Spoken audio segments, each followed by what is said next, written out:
My name's Anna, and if you told me that my whole world would shift from just one party, I'd have laughed. Yet, here we are. It was at my college buddy Jenna's birthday bash that I first ran into David. He had this easy charm about him, you know, the kind that could light up a dull room. We got talking over drinks, found out we both had a thing for old school rock and indie films, and just clicked. Never thought I'd meet someone tonight who'd know more about Tarantino movies than me. He chuckled, handing me a drink. Yeah? Well, prepare to be amazed, buddy. I shot back, the conversation flowing easier than I expected. Before we knew it, hours had passed, and we were still wrapped up in our chat, oblivious to the party dying down around us. That night, something just felt right. David wasn't like the guys I usually met. He listened, really listened, and his laughs weren't just polite chuckles, but genuine bursts of amusement. It was refreshing. Within weeks of that first meet, we were pretty much inseparable, and moving in together seemed like a no-brainer. I had a cozy little house my grandparents left me, nothing fancy, but filled with warmth and memories. David loved it from the get-go. Life with David started off as a dream. We'd spend nights binge-watching series, cooking up exotic dishes we barely knew how to pronounce, and planning all the trips we'd take together. It was bliss until his mom, Evelyn, became a more constant presence in our lives. Evelyn was an interesting mix, always sweet when you spoke to her but fiercely independent. She had this air about her, like she'd seen it all and then some. The first time David introduced me, she gave me a smile that was both welcoming and measuring. "So, you're the girl who's stolen my son's heart," she said, her voice soft yet carrying a weight that made me slightly nervous. "Trying my best, Mrs. K," I responded, unsure how to read her. David had always been upfront about being close to his mom, and I respected that. But it was different, seeing it in action. He'd consult her on everything, from how we arranged the furniture to what we'd eat for dinner if she was around. It was a lot. "Mom knows best, Anna. You'll see, she's got a knack for these things," he'd say every time I raised an eyebrow at their dynamic. I tried not to let it bother me too much.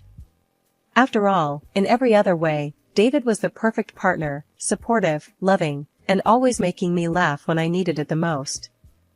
2 years flew by in what felt like a blink, and David and I tied the knot. It was a simple ceremony, just family and close friends. Everyone said we looked like the perfect couple, and in that moment, I believed it too. We decided to stay in my house, the one I inherited from my grandparents. It had always felt like home to me, and David had fallen in love with its charm. Not long after our wedding, we found out I was pregnant. The news brought a new kind of joy to our lives, and when we shared it with Evelyn, her reaction was unexpectedly warm. "A grandchild, finally," Evelyn exclaimed, her usual reserved demeanor giving way to genuine excitement. "You'll see, children change everything." And change everything she did. Our daughter Lily was born on a chilly spring morning, her cries filling the room with the most beautiful sound either of us had ever heard. "She's perfect, Anna. Just perfect," David said, looking over at Lily with a kind of awe that melted my heart. The first few months were a whirlwind of diapers, late-night feedings, and more love than I thought possible. But as the dust settled and I tried to find a rhythm to our new life, I realized I was doing it almost entirely alone. Evelyn, despite her initial excitement, was conspicuously absent when it came to actual help. One afternoon, feeling overwhelmed, I called Evelyn, hoping she might want to spend some time with her granddaughter. "Evelyn, I was thinking, maybe you could come over and watch Lily for a few hours? Give me a chance to catch up on some sleep or run some errands?" I asked, trying to keep my tone light. "Oh, dear, I'd love to, but I'm just swamped this week."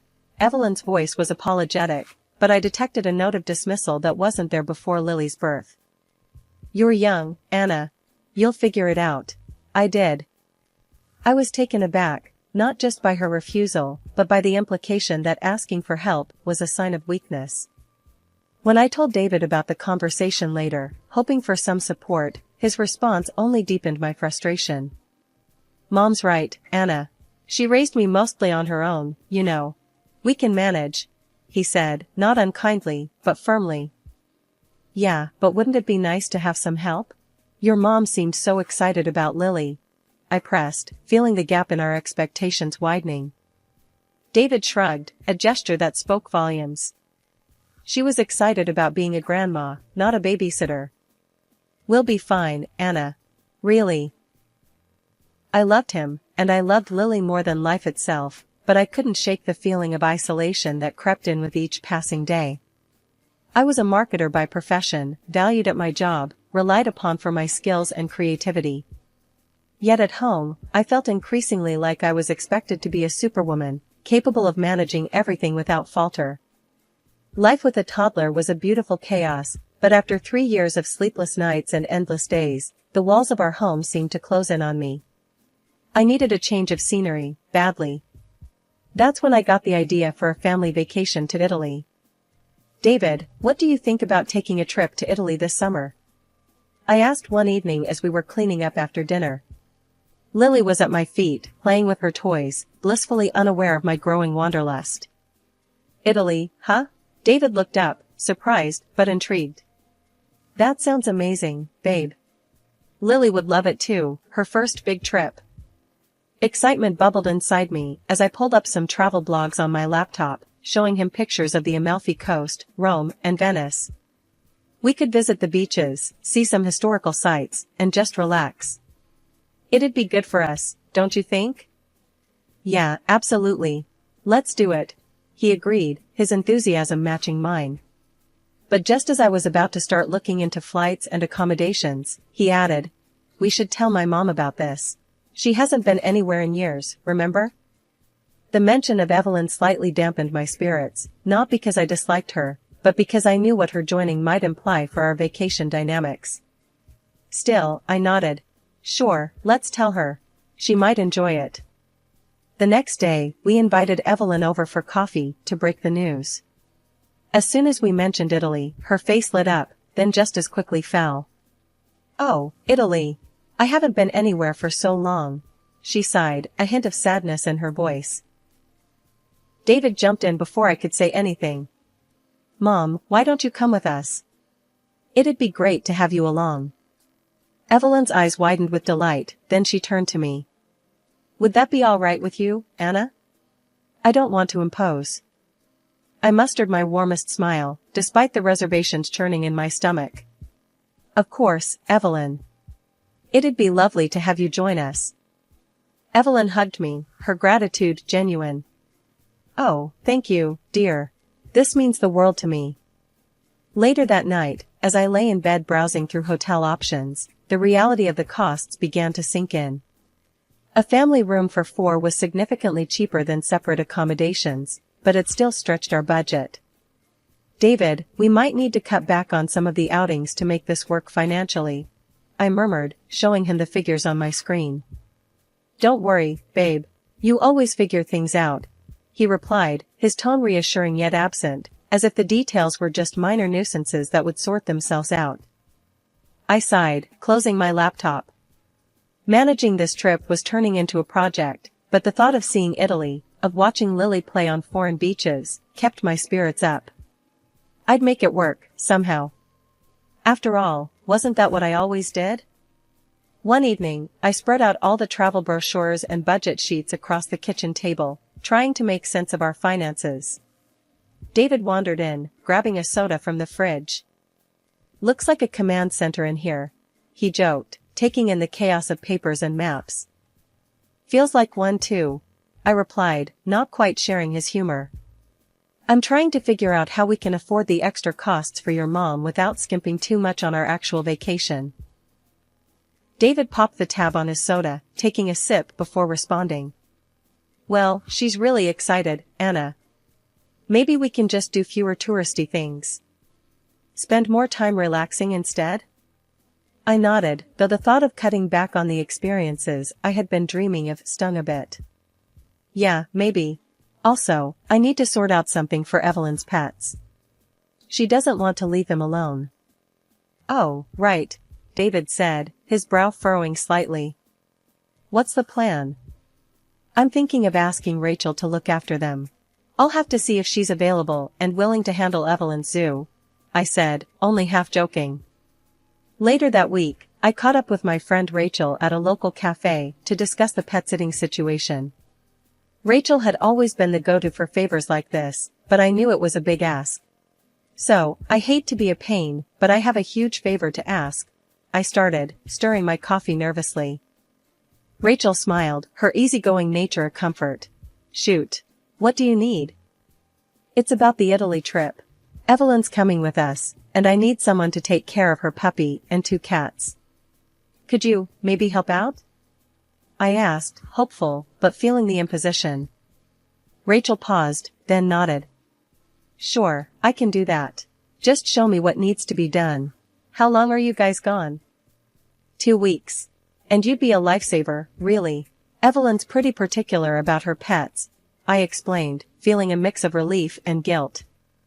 No problem. I'll come by a few days before you leave, get the rundown. We'll make sure her little critters are well looked after, Rachel assured me, her tone confident. With the pet situation handled, I turned my attention back to the travel plans. I spent the next few days booking flights, arranging for the family room at the hotel, and tweaking our itinerary to fit the budget. Each evening, David would glance over my shoulder, offering a nod or a simple, looks good, before turning his attention back to whatever was on TV. The day before our departure, I checked and double-checked our luggage, ensuring we had everything needed for Lily and Evelyn. The stress was mounting, and I felt stretched thin. The trouble with my mother-in-law, Evelyn, began long before we even landed in Italy. It started right there on the plane. We were barely an hour into the flight when Evelyn's patience seemed to wear thin. Lily, my 3-year-old daughter, was a little restless. It was her first long flight after all. David, can't you keep her quiet? People are trying to rest. Evelyn hissed across the aisle to us, her voice laced with irritation. David looked at me, his face apologetic, but his response directed at soothing his mother rather than defending our daughter. Mom's right, Anna. Maybe get Lily to settle down a bit? I bit my lip, holding back my frustration as I tried to distract Lily with her favorite book. Lily, sweetie, let's look at your book, okay? The moment the plane touched down in Italy, a mixed wave of relief and excitement washed over me, despite the earlier tensions. We made it, despite the logistical nightmares, the long flight, and a fussy toddler. As we shuffled through the crowded airport, the reality of being in a new country began to sink in. Mama, look. Big planes! Lily exclaimed, pressing her tiny face against the terminal window, momentarily distracted from her previous crankiness. Yes, sweetheart, lots of big planes here, I replied, trying to muster as much enthusiasm as I felt drained after the overnight flight. We managed to gather our luggage and navigate to the shuttle that would take us to our hotel on the coast. The drive offered stunning views of rolling hills and the glistening Mediterranean Sea, which should have lightened the mood, but Evelyn seemed less than impressed. It's so hot here. And why is everything so dusty? Evelyn complained, fanning herself with one of the travel brochures. I exchanged a quick glance with David, hoping he'd help keep his mother's spirits up. Well, Mom, it's Italy in the summer. It's part of the charm, he said, trying to sound cheerful.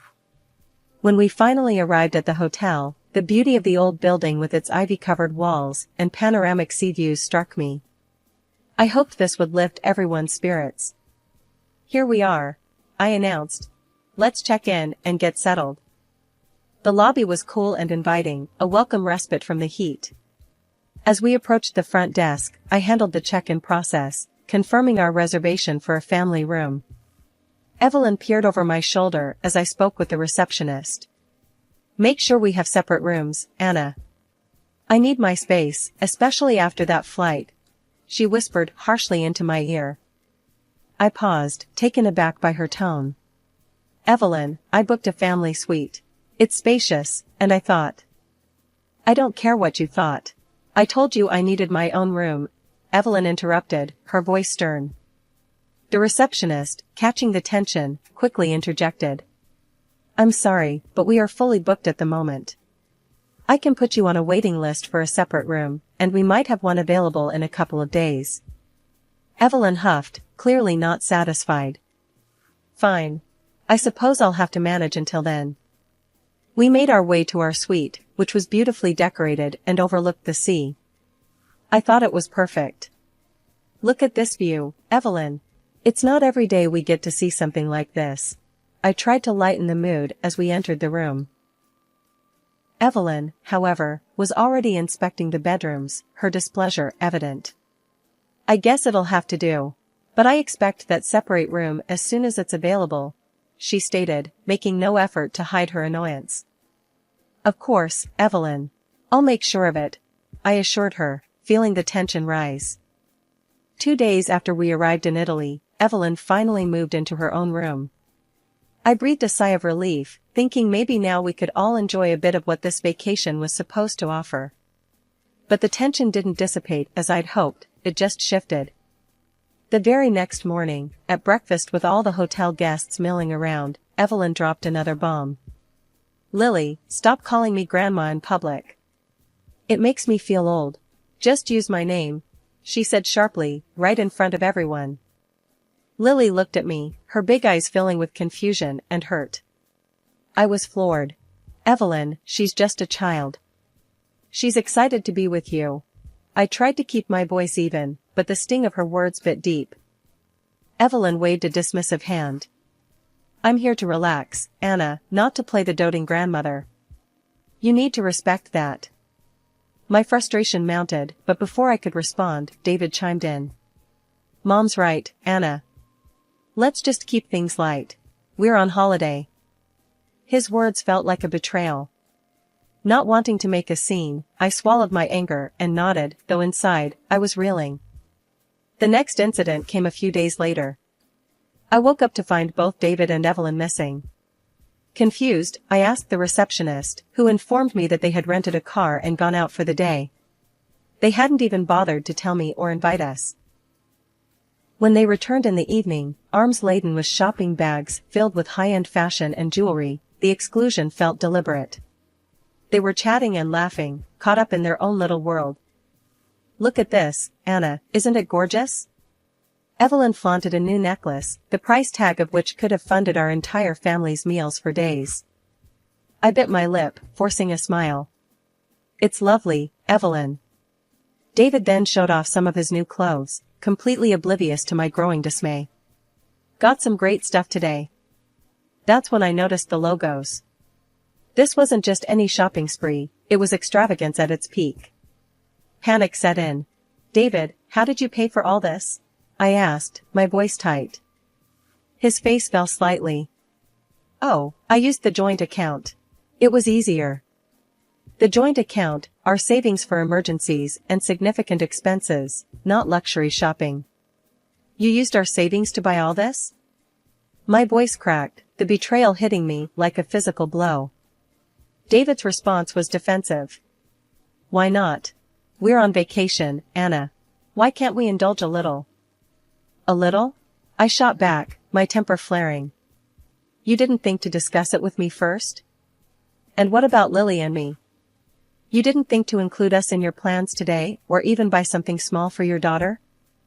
Evelyn, ever the ally to her son, interjected sharply. Oh, stop being so greedy, Anna. You're ruining the holiday with your nagging. Greedy? Nagging? The word stung, and I felt utterly isolated. From then on, David and Evelyn did their own thing, more shopping, fancy dinners, while Lily and I were left to make our own plans. That morning I woke up to an unusual silence, a cold, empty space where David usually slept. Frantically, I checked around, only to find his side of the room perfectly tidy, his belongings gone. My heart pounded as I raced to Evelyn's room, fearing the worst. The door swung open to an empty room, her bags missing, no signs of her ever being there. Panicking, I grabbed my phone and dialed David's number, then Evelyn's. No answer. Lily stirred in her bed, her sleepy eyes searching. Mommy, where's Daddy? Let's find him, sweetie. I tried to reassure her, masking the tremor in my voice. But as minutes turned into hours with no return calls, Lily's soft whimpers grew into desperate cries. I want Daddy. Just then, my phone rang. It was David, His voice was eerily calm, chillingly distant. "We're at the airport, Anna. Mom needs to go home. She's tired of the vacation, tired of the constant complaints and—" He paused, his words twisting the knife. "Your greed." In the background, I could hear Evelyn's biting voice. "She's ruined everything with her selfish ways." "How could you?" I gasped into the phone, my voice a blend of anger and heartbreak. "How could you leave us here, in a foreign country? How could you choose her over your own daughter?" David's reply was cold, final. "My mother is the most important person to me. She needs me." "You'll manage, you always do." The line went dead. I stared at the phone, numb, then turned to see Lily's tear-streaked face. Anger surged through me, not just for me, but for my little girl, abandoned by the person she adored. In that moment, a plan formed, born from the wreckage of our ruined vacation. I called Rachel, my friend back home taking care of Evelyn's pets. Through clenched teeth, I explained everything. "Rachel, are you at Evelyn's house now?" "Yes, I'm just about to leave," she replied, her voice tinged with concern. "Leave the pets out of the utility room. Open all the doors. Let's see how tidy Evelyn finds her home when she returns," I said, the words bitter, but strangely empowering. "Are you sure?" Rachel hesitated. "Yes. Do it. Then don't go back tomorrow. She needs to see what it's like when someone she relies on lets her down," I insisted, the plan crystallizing with each word. Rachel did as I asked, freeing the energetic puppy and the curious cats into the pristine environment of Evelyn's house. We ended the call with a shared, dark chuckle, imagining the chaos that would greet Evelyn upon her return. The late afternoon sun was dipping below the horizon when my phone erupted with an angry call from David. His voice was livid, strained through exhaustion and frustration. "Anna, we can't get into Mom's house. Your friend isn't answering her phone, and we're locked out. Our flight was delayed, we're tired and just want to get in." I could hear the fatigue in his voice, but my patience had worn thin. "That sounds like a problem you'll have to sort out yourselves, David.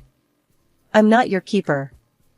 A few hours later, Evelyn herself called, her voice shrill and frantic. "Anna, this house is a disaster. The puppy has destroyed everything. There's poop on my bed, my shoes are chewed up, and the furniture's torn apart. It stinks, and we can't even stay here." She was nearly hysterical, the background noise of David's futile attempts to calm her adding to the chaos. "And to top it off, the rescue service won't let us in without the house documents, which, guess what, your little stunt got destroyed too," she continued, barely pausing to catch her breath. I responded with as much calm as I could muster. "Evelyn, I am still on vacation. You need to handle this. Maybe check into a hotel for the night?" She was furious. "You expect us to go to a hotel? I want you to call your security company right now and get them to open your house. We're coming there." I stood firm, the edge in my voice sharp as a knife. "No, Evelyn. I won't do that. You made your choice, and now you can deal with the consequences." A week later, I returned home, bracing myself for the confrontation I knew was inevitable. Sure enough, David and Evelyn were waiting at my doorstep, their faces stormy. "You crossed the line, Anna. I'm filing for divorce," David shouted before I even had a chance to set down my bags. I sighed, more relieved than upset. "I was going to suggest the same thing, David." His anger faltered, replaced by a stunned silence. Evelyn tried to chime in, her words laced with venom. "You're nothing without us, Anna. You'll regret this." Ignoring her, I turned to David. "Pack your things. You need to leave. Now." The gravity of my words hung heavy in the air. David, finally seeing the resolve in my eyes, nodded slowly and went inside. Evelyn, her face a mask of rage, followed him without another word. They moved out that evening. The divorce proceedings were brief. David and I had little to contest, and it was clear we both wanted it over with. He went back to live with his mother, and that was that.